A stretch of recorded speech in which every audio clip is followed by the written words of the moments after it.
So, you've been diagnosed with skin cancer, you've elected to have a Mohs procedure, and you do not know what to expect. Welcome to the club! I am Jennifer, your resident bleeping teacher, and while I am not the president of the Cancerface Society, I will be the mouth. I don't want anyone to go into their Mohs procedure as unprepared as I was, so I have made it my personal mission to find people who have stories like mine to share, and there are millions of them. Haven't found them all yet, but I'm working on it. If you'd like to know more about my personal Cancerface journey, I'm going to link it up here, so check it out. Today's Cancerface story is from Jan Mendoza of Northern California. Now, Jan is an outdoorsy, adventure-y type person, which I cannot relate. Check out her YouTube channel, Twyla World, because if you are an outdoor person and you enjoy all that, because she's got some incredible footage on there, and she's also a really talented musician as well. I would like to preface her story by saying my internet was a real bitch today. Pretty sure I lost a good chunk of the interview. I'm sorry, Jan, I suck at this. Here's Jan's story. Enjoy. Okay, so this is Jan Mendoza from California. Jan, how are you today? Doing well, doing well. Thank you very much. Thanks for having me. Tell me a little bit about yourself. Well, I live in Northern California. I live on a ranch. I am 63 years old. No, you're not. I am. I am. But I'm very active, hugely active, always outside. You know, like I said, I live on a ranch, always involved in horses and was hiking and just always outside, skiing, and very much of an outdoorsy person. And Absolutely. I think that's probably so why. If you don't mind, I would like to share your YouTube channel because Absolutely. I can tell right away that you spend time outdoors as soon as I saw your YouTube channel. Okay, so here we go. All right, so where is this? Where are these mountains? Okay, I live really close to the Sierra Nevada mountains in Northern California. That's so amazing. those peaks top out, some of them at 10,000, closer where I am, around 10, 11,000 feet. You get further down into the Southern Sierra, they top out at around 14. That's where Mount Whitney is. It's the tallest mountain in the continental United States. So they're big mountains, and they're in my backyard, like an hour and a half away. So I spend a lot of time up there. Crazy. So you do spend a lot of time outside. So tell me, do you think that played a part in your diagnosis coming about? Oh, let me tell you when it started. I was like in my early 20s when I was doing a lot of skiing, and I was never wore sunscreen. I mean, I don't even, gosh, that was back in the olden days, back in the late 70s, early 80s. I don't even remember if there was sunscreen. There may have been, but maybe it just wasn't really talked about. I don't know. It wasn't really a thing. It wasn't a thing. And we used to just go and lay out and bake and try to get tan. I'm blue-eyed, red hair. I'm, not supposed to tan, but I was down and determined I was going to have those brown legs, Absolutely. But anyway, I would just go skiing and stuff. And I remember specifically when I was 20, I was invited to go to Park City, Utah and ski for a week. Okay. And I had the time of my life, but I got my face so sunburnt that I woke up the next day, my lips were swollen. It was like I'd been out in the desert for like a month, where I was, you see those people crawling in the desert and their faces are all peeling and swollen. And that's what it looked like the next day. So I must have like 2nd-degree burns on my face, and and it took forever. I had the goggle lines. It took weeks for that to fade away because my face got so sunburnt, and then of course years go on and I'm still out there, not really. And then over the years, I started getting a little more educated about putting on sunscreen, but always in the back of my mind, I always wonder if that's going to come back to bite me, that really severe burn that I got when I was 20. We don't keep in mind that even though it's cold outside, the sun is still fucking shining. Like it's still beating down. Even when it's cloudy, you can get a sunburn. Those ultraviolet UV rays could go penetrate right through the clouds. Absolutely. So, so fast. Right. And so fast forward, I'm now wearing the sunscreen, but the damage is done. And here I am 63 years old. And well, back up, probably about 10 years ago, I started getting little spots burned off here and burned off there. And they were always came back like they call them precancerous. Precancer, yeah. And I have this one little spot on my nose that I'm always constantly getting burned off, and I'm going, man, if you burn any more off, it's going to be a hole. But they've done biopsies, and so it wasn't basal cell. So they're just like, okay, we'll just keep an eye on it. And then last year, this little red dot. I'm going to pull up the picture of that. If you've made it this far into the video and you're still here, you might as well subscribe to my channel and like it and share it so we can get the word out to more people. If you are interested in sharing your story with the world, comment below so I can get in touch with you. Okay, so you got a really great picture of your spot. I unfortunately didn't, manage to keep great photos. So, and you're right, it's a tiny little red spot. It was so funny. I took that picture to show my friend who works for a Mohs surgeon, because I was getting ready to go in for this crazy surgery. And she works for a Mohs surgeon. She goes, send me a picture of your spot. I want to see it. And so that's what I did. And that was all it looked like. And I ignored it because it was just a little freckle. About how long do you think you ignored it? Oh, probably a good year. Okay. It's so easy because it just looks like a blemish. Well, and then it would go away. And then it would come back. And then it would go away. And I was like, and then finally I'm going, okay, there's something. There was like more scabby. It started getting a little more scabby feeling. I'm like, okay. So I went to the dermatologist. She goes, okay, we're going to do a little biopsy. So she did a shave thing, and it came back, and she goes, yeah, you're going to go see a Mohs surgeon. I'm like, a Mohs surgeon? What's that? In my mind, I thought, okay, it's just a little red dot. They're just going to maybe take a little scalpel and just make a little circle right here and just get it out, right? No. Little do we know. How many layers did they have to do? I think they did 3. And yeah, they got in there good. They did. And it was, so when they showed me before it was sewn up, people that, if you're going to go in for Mohs surgery, so they tell you, get there. They had me come at 7:30 in the morning, and they said, you're going to be there all day. And they have these really nice chairs. They said, bring your lunch, bring snacks, because you are not going to be able to leave. Because what happens is they bring you in, they start taking layers off, they sit you back in a chair, and then they biopsy it. And then that could take an hour. And then they bring you back in. So I was lucky enough that I think I got out of there about almost 1 o'clock. So I went there at 7:30, got out at 1 o'clock. So before he sewed me up, he showed me this big round hole, right? It was big, it was round, and he goes, well, I can't sew up round. That will not, exactly. It will make a scar. So he goes, I'm going to have to make an incision. So he started way up here and came all the way down into my lip. Honestly, you can see, I still kind of have this big. Yep. I'm going to go ahead and show that picture. Yeah.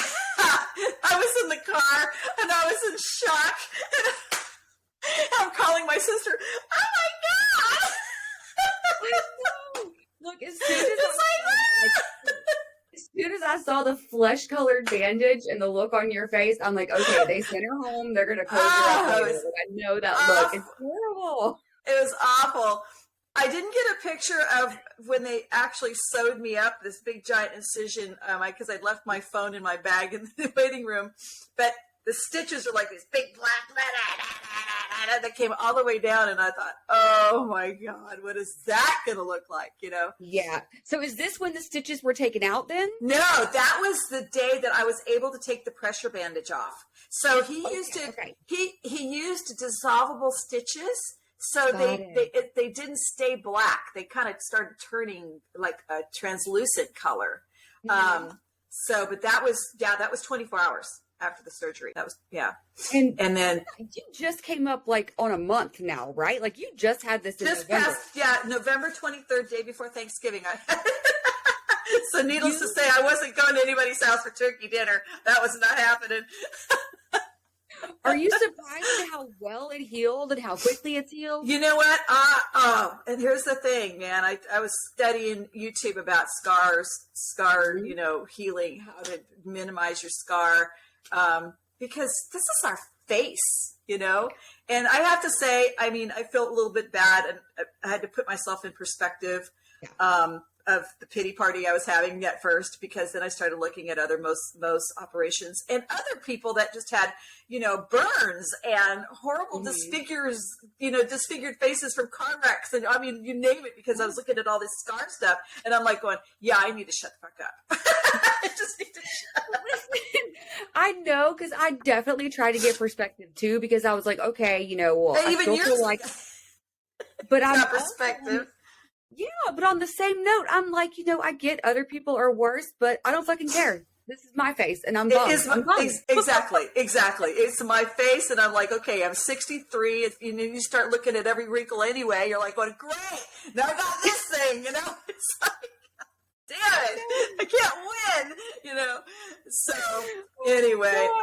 I just followed the directions to the letter about the thing.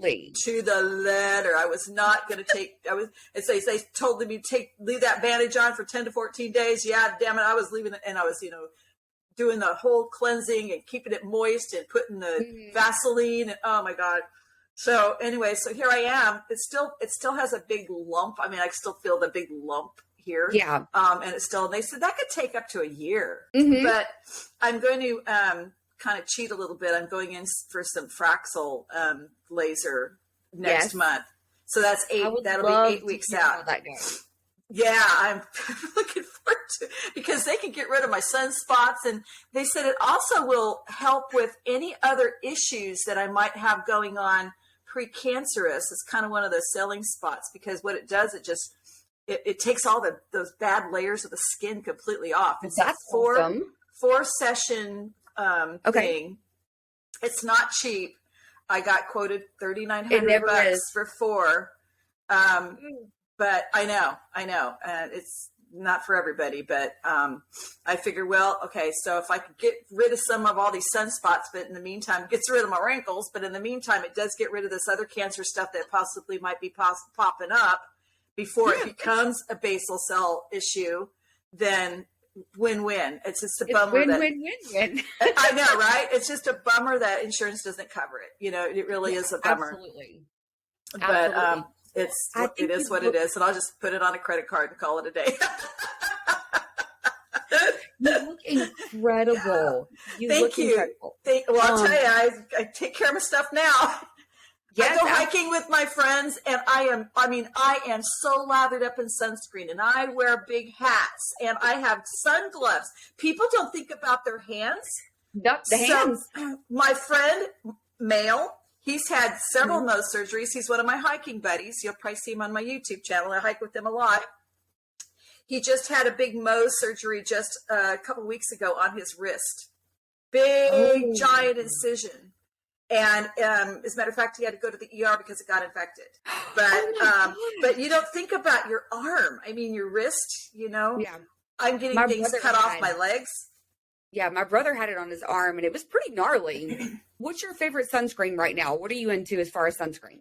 Oh, I get it at actually dermatologist. Anything that has mineral based. I love mineral. I definitely use. That's what the dermatologists say, and if it has almost 100% zinc oxide, so you look for those. That's what I've been told by dermatologists. It's like high in zinc oxide, mineral based. Those are really good, and I try and use at least a 50, if not more, especially for my my face. So you're getting that California sun, and I'm getting the Florida sun, so I'm getting the humidity with it. So I try to stay around.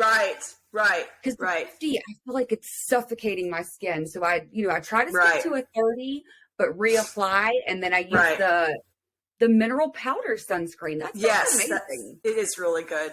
And I'm up at altitude. I'm up at altitude as well. So when you're up above 8,000 feet, the sun, you're getting just like you're even closer to the death. Yeah, the ozone layer is getting thinner and thinner and thinner. Right? It's like but you really can feel it. I mean, it's really intense when you're really high up there. But when I go kayaking stuff, it's so funny because I'll be wearing shorts, but I have like these towel blanket things that I cover my legs with. I mean, I do not want any of my skin exposed to the sun.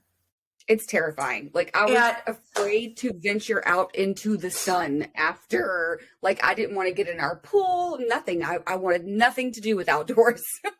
Right. And I tell these young girls, I used to give horseback riding lessons. They come out and I'm like, you got sunscreen? I get all over them. I mean, they're like, they're teenagers. I said, girls, you got to put on the sunscreen or else, it's like this, minimally, you're going to get really bad wrinkles, minimally, or you're going to go through the hell that we're going through, with the surgeries. But Yeah, I think absolutely. that I might have a bad internet connection. Did I lose you? Oh no. Jan, thank you so much for taking the time to talk with me today and to tell everyone Absolutely. and sharing your pictures. Like, we're vulnerable when we feel like we look like a monster. And so thank you so much for sharing. And you guys Right. check And out I'll her let you know. YouTube channel. Go ahead. Thank you. And I'll let you know how the Fraxel goes. Absolutely. Check out her YouTube channel, Twyla World, and you can see her in her element outdoors, which is not me. All right. Thanks, Jan. Thanks, Thank Jennifer. you. Take care. If you have a suspicious spot, stop ignoring it. Get that shit checked. And for the love of everything that you hold dear, wear sunscreen. Thanks for stopping by.